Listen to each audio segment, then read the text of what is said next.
do that. Next we have Nadia Idol, who's an activism and outreach officer at War on Want, who's going to speak for around 10 minutes about her work there. I'm not sure that I need the mic. Can you all hear me? Yeah? Okay. Good evening, Rag Factory. Hey! I thought we'd try and keep the tone up after watching that film, which ended on quite a serious note. I will talk for hopefully just about 10 minutes about some of the facts around the issue of sweatshop exploitation, and then talk a little bit about the Love Fashion Hate Sweatshops campaign, and end on a high note, because I think it's really important as a campaigner to give you some good news of what's actually changed. So, War on Want's been working on the sweatshop exploitation issue specifically since 2006. The first report which we produced in 2006, which hit the headlines, was called Fashion Victims, and the famous quote from that was that we found that young women in Bangladesh were being paid 5p an hour to work 80-hour weeks to produce clothes for Primark, Asda and Tesco. We went back year after year with partners in Labour Behind the Label and other organisations and produced several reports called Let's Clean Up Fashion, and found that it wasn't just Primark, Asda and Tesco, it was almost every single shop on the UK high street. And the point of me highlighting that is that this is an endemic problem on the UK high street. It's a systemic problem, and I'm really excited to be part of this event today, and it's great. Finally, I'm literally, oh my God, somebody's written a book that puts anti-capitalism and fashion together. Finally, we can start talking. About why is it an endemic problem? Why is it that I can't just go and boycott Primark? And I'll come on to the consumerism issue and deal with it and hopefully kill it at part of the talk. So I want to go through a few facts, because I think it's important for people to know a few facts about the situation. Talking about Rana Plaza, it's the most high-profile example of a failure to protect workers, that famous building that collapsed in Bangladesh on the 24th of April of last year. Very important, Tanzi mentioned this, it was totally preventable. This is not an accident. This is a push for lower and lower standards, and we know that this is coming from the Western, and especially in this case, the UK brands. This is not an accident. Okay, the building was constructed illegally, there were problems with the audits, the inspectors discovered there were problems the day before, the bank workers left, and the people who worked in the sweatshops in that building were told they had to go in, because if they didn't go back to work, they'd lose their wages or lose their jobs. These are facts, okay? This was totally preventable. And we know that as the factory owners in Bangladesh, all of the pressure down the supply chain is coming from the Western brands. In the fashion industry, you'll hear a lot of time people say, it's really difficult, it's really complicated. It really isn't, take it from me. And there's been enough research done that we can look down the supply chain and we can see where things are from, apart from the fact that you could see all the labels in the rubble of the Rana Plaza, and we've had some great excuses by some companies saying, oh yeah, we were just storing stuff there, yeah, whatever. So, you know, we've got the evidence around all of these different things. So the pressure is definitely coming from the Western companies for the workers to keep on sewing. They knew about the conditions, they knew about the problems. This is just one example, but they needed people to keep on sewing. Important though, this is not a one-off. There's been countless factory fires in Bangladesh, Cambodia, Pakistan, various places. Also important, this is not just about health and safety. A garment worker's helper's wage, because there's two tiers, and the helper's wage starts at about £25 a month, and the sewing operators get about 32. That's far below a living wage, and 80% of the workers work from 8 p.m. Work until 8 p.m. or 10 p.m. After starting at 8 a.m. And you can imagine you don't have any sort of a life on that cycle. And 3/4 of the women workers we spoke to had been verbally abused at work, and half had been beaten, and a third sexually harassed in the workplace. This is an industry on the side of the countries where the clothes are being produced, which does not respect human rights. These are all facts. Interestingly, there is no incentive in British law for any of these companies to do anything but make money for their shareholders. This is also a fact. They can put up fluffy little websites or microsites about a nice little project that you have in India or Bangladesh or somewhere where you're helping, you know, women, whatever. That might be a really good project. It's 0.001% of what they do. That's basically more about PR than it is about actually changing things.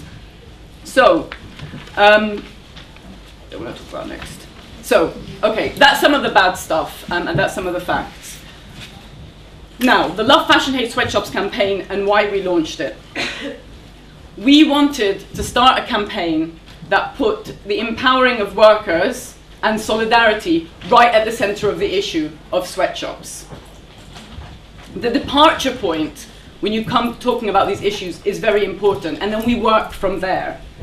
Is this about agitating for systemic change that is actually going to eventually change the conditions for these workers, that's going to give them a living wage, good working conditions and the right to join a trade union? Or is it about how I feel in the UK and make myself feel better? No, it isn't. It isn't about me and what makes me feel better. It's about the workers who are making the clothes. And that empathy and that solidarity has to be at the center of every campaign. And that's why we did Love Fashion Hate Sweatshops. Also, really importantly, it's about us thinking about ourselves in the UK as citizens, not consumers. I don't know about you, but I don't want to be defined by what I buy. It doesn't matter. What do you actually do? How are you agitating for change?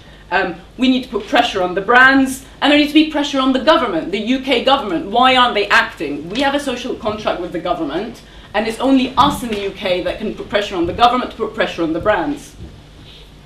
Also, there's been, over the last 10 years, a partial co-opting and commodifying of the fair trade agenda into, like Tansy mentioned earlier, so happy you mentioned this, the sort of individualistic consumer lifestyle choice type mantra. So we've managed to reduce fair trade, which was about the workers, to about something that was individualistic. And this is where we say no. Again, we need to think that whatever our actions are doing are in solidarity with the workers who are making our clothes.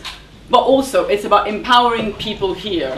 It's about putting together a set of actions which don't discriminate about between people in the UK about whether you can afford something or not.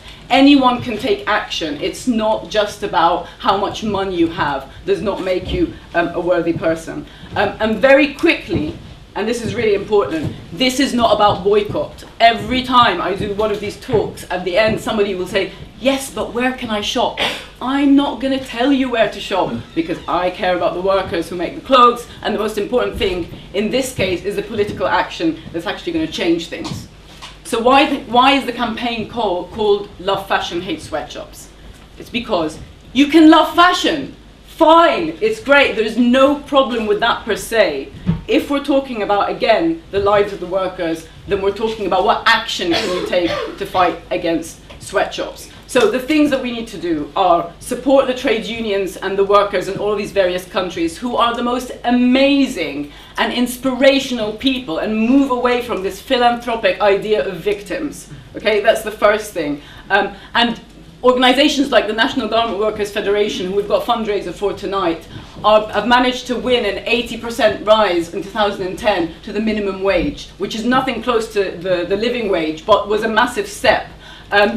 Again, to reiterate, act as citizens, not as consumers. And, you know, I know Guy was saying earlier about how petitions, you know, don't necessarily work. And there is petition overkill, don't get me. But when Rana Plaza happened, we launched a petition and 90,000 people signed it. And if it wasn't for that, and it wasn't for what was happening on the ground in Bangladesh, there is no way that 100 brands would have signed up to the Bangladesh Safety Accord, which is a binding agreement which involves trade unions and paying out to paying out to create changes on the ground. There's no way that would have happened, and it's because of action here in solidarity with people in Bangladesh for the last sort of 5-6 years that we've changed the rules of the game, and these companies know that they now have to at least pretend to care or had to pretend to do something. And by signing up to the Bangladesh Safety Accord, hopefully we're going to see some kind of change. I don't want to go into all of the different details of all of the things that have happened, but there's been a lot of very positive stuff that's come up in terms of what we are asking for now. Compensation for the victims. Benetton, Bon Marché, Mango and Matalan have not paid, and we've got an action on that. Bangladesh Safety Accord, Gap and Asda are still refusing to sign up, and we'll have loads of different actions around the 24th of April. So finally, I want to say it's really important to keep up the pressure and take action in different ways. Every demo, every action, every strike, every school project, every letter that people have written has pushed and agitated towards something. And when we do it in solidarity with people around the world, it really does eventually get somewhere, and it's a big boulder that we're pushing uphill now. But it's really important, and this is why this book is great, that finally we join the dots and make sure we've always got the analysis, that this is part of a bigger struggle. This is one part of something bigger. It's not just about the fashion industry. Whether it's the London Underground strikers who are going on strike, which I give my complete 100% solidarity.